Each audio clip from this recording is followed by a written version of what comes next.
Donald Trump dit non au deal minier de Félix Tshisekedi, une décision qui révèle plusieurs enjeux majeurs. D'abord, les États-Unis veulent éviter de lier leur engagement militaire en RDC à un accord commercial, préférant sans doute une approche plus indirecte via leurs partenaires régionaux, dont le Rwanda, leur allié stratégique. Ensuite, ce refus met en lumière l'absence de consensus sur la gouvernance minière en RDC, alors que le pays reste au cœur de la guerre des ressources entre grandes puissances. Pour Kinshasa, c'est une déception et un signal fort. La RDC doit revoir sa stratégie en diversifiant ses partenariats et en misant sur une autonomie sécuritaire. Le risque, se retrouver isolé dans une guerre où les puissances étrangères dictent leur propre... M. Félix Tshisekedi a soumis aux États-Unis un projet où il abandonne tous les minerais stratégiques au profit des États-Unis et que les États-Unis lui donnent une protection militaire, mais en beaucoup plus une possibilité que Félix Tshisekedi puisse rester éternellement au pouvoir. Voilà, chers compatriotes,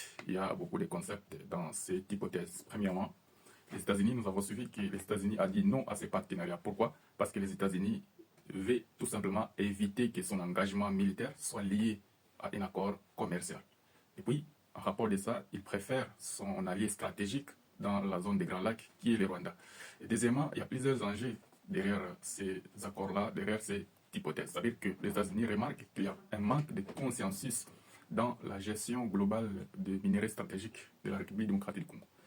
Qu'est-ce qu'il faut retenir de là quand on parle de manque de consensus? C'est-à-dire que les États-Unis remarquent qu'il y a un flou, qu'il n'y a pas, il y a vraiment une gestion opaque dans tout ce qui est les minéraux de la République démocratique du Congo.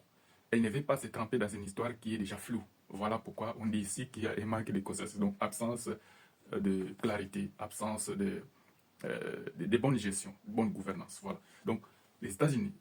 Donc ici, nous avons compris que les États-Unis ne veulent pas s'embourber dans une histoire de corruption avec un gouvernement déjà corrompu, où Félix Tshisekedi, lui et sa famille, est accusé d'avoir accumulé, au bout de 6 ans, 320 milliards de dollars américains. Mais ce n'est pas tout. C'est-à-dire qu'ici, notre correspondant, notre éditorial, suggère que les États, que la RDC puisse revoir sa stratégie militaire, stratégie sécuritaire, en misant sur une diversification des partenaires, mais aussi en diversifiant des partenaires, là, on doit s'attendre aussi à des conséquences, qui doivent être, par exemple, un risque d'être isolé sur la scène mondiale. Parce qu'ici, on sent que les grandes puissances tirent les ficelles, chacune des grandes puissances tire les ficelles de son côté, mais aussi la RDC qui n'arrive pas à faire un très bon choix et rester dynamique et assurer ses choix jusqu'au bout.